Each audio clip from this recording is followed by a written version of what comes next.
You must understand this at a deeper psychological level. When you feel the urge to explain yourself to a narcissistic woman, you are not engaging in communication, you are stepping into a trap. It appears rational on the surface. After all, in healthy dynamics, clarity resolves conflict. But here, clarity is not the objective. Control is. A narcissistic mind does not process your explanation in good faith. It dissects it. It searches for emotional openings, contradictions, or vulnerabilities it can later reshape. Your words are not received, they are repurposed. What you intended as resolution becomes raw material for manipulation. And the more you speak, the more you unknowingly collaborate in your own confusion. This is why you often leave such conversations feeling drained, misunderstood, even questioning your own reality. It is not because you failed to explain well enough. It is because explanation itself was never the solution. In fact, the impulse to over-explain often reveals something within you, our desire to be seen, to be validated, to restore fairness. But this is precisely the lever being pulled against you. There is a subtle but critical shift that must occur. You must move from seeking understanding to maintaining position, from proving your point to preserving your clarity. Because in this dynamic, the one who explains loses authority, and the one who withholds unnecessary justification retains it. Silence, then, is not avoidance. It is containment. It is the refusal to turn your inner world into something negotiable. When you stop explaining, you disrupt the entire mechanism. There is nothing left to twist, nothing left to weaponize. And that is the realization most people resist because it feels counterintuitive. But power in this context is not found in saying more. It is found in needing to say less. The moment you stop explaining is the moment you stop surrendering control of your own reality.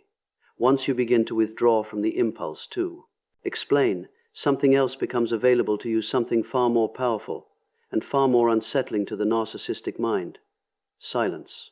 Now, silence is often misunderstood. People associate it with weakness, avoidance, or emotional suppression. But in this context, silence is none of those things. It is not the absence of thought or feeling, it is the deliberate refusal to participate in a distorted exchange. It is control in its most refined form. A narcissistic dynamic depends on reaction. It feeds on engagement, your frustration, your attempts to correct, your need to be heard. Every response you give becomes part of a cycle that keeps you psychologically entangled. And what's important to recognize is that this cycle has a script. Predictability is its foundation. She expects you to defend yourself, to argue, to explain. That expectation is where her sense of control lives. But when you choose silence, you step outside that script entirely. And this is where the shift occurs. Silence creates ambiguity. It removes the cues she relies on. Without your reaction, there is nothing to anchor the manipulation to. No emotional feedback, no escalation, no confirmation that her tactics are working. It disrupts the pattern at its core. This is not about punishing the other person. It is about reclaiming your own psychological space. Because when you stop reacting, you begin observing. And in that observation, clarity emerges. You see the pattern for what it is, rather than being pulled deeper into it. There is also a deeper philosophical dimension here. Silence forces you to confront your own discomfort, the urge to speak, to defend, to restore order. And in mastering that urge, you develop something far more valuable than momentary victory. You develop self-command. The paradox is this: the less you feel the need to respond, the more grounded your presence becomes. And that presence, quiet as it may be, carries a weight that words often cannot. Silence, when chosen consciously, is not empty. It is precise. It is intentional. It is power held in reserve. And the moment you no longer feel compelled to react is the moment you begin to take your power back. If you follow this line of thinking further, you arrive at something even more fundamental than silence: the necessity of emotional detachment. Not indifference in the superficial sense, not coldness for the sake of appearance, but a deeper inner separation between what is happening around you and what you allow to take hold within you. A narcissistic dynamic is sustained not merely by words or actions, but by emotional exchange. It is fueled by intensity or anger, your confusion, your desire to correct what feels unjust. These reactions are not incidental. They are the very currency of the interaction. Without them, the structure begins to collapse. This is why detachment becomes essential. Because the moment you cease to offer emotional energy, the dynamic loses its grip. You are no longer participating in the same psychological game. But this is where many misunderstand the idea. Detachment is not suppression. It is not pretending you do not feel. In fact, it requires a heightened awareness of what you feel paired with the discipline not to externalize it impulsively. You recognize the emotion, you understand its origin, but you do not hand it over. In a Jungian sense, this is the integration of the shadow. Instead of projecting your reactions outward, focus on the person or people you're interacting with. You contain them, examine them, and in doing so, you become less predictable, less reactive, and therefore less controllable. You are no longer driven by the need to resolve every tension in the moment. You can tolerate ambiguity without losing your center. There is a quiet strength in this. When you are emotionally detached, you are not easily provoked, not easily drawn into unnecessary conflict. You become, in a sense, psychologically untouchable, not because nothing affects you, but because nothing destabilizes you. And this creates a profound shift in the dynamic. What once triggered you now reveals itself. What once controlled you now loses its influence. Because ultimately, control is not taken, it is given, often unconsciously, through emotional reactivity. The moment you learn to feel without reacting is the moment you become truly unshakable.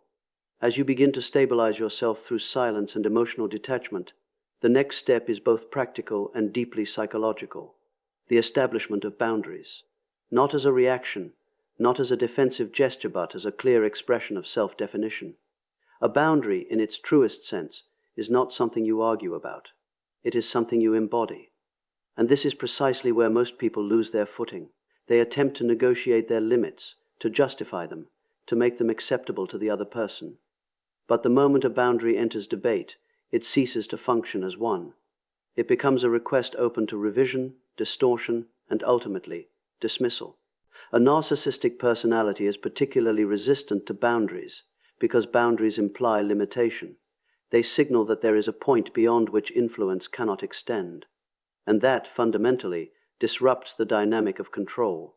So what happens? The boundary is challenged. Not always directly, but subtly through guilt, through provocation, through the suggestion that you are being unreasonable, cold, or unfair. If you are not grounded, you will feel the pull to explain yourself again, to soften your stance, to restore harmony.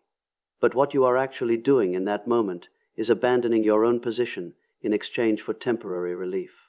There is a different approach, one that requires far less energy, but far more clarity. You state your boundary once, simply and directly. No excess language, no emotional charge, no need for agreement. And then, most importantly, you act in accordance with it. Because a boundary is not enforced through words, it is enforced through behavior.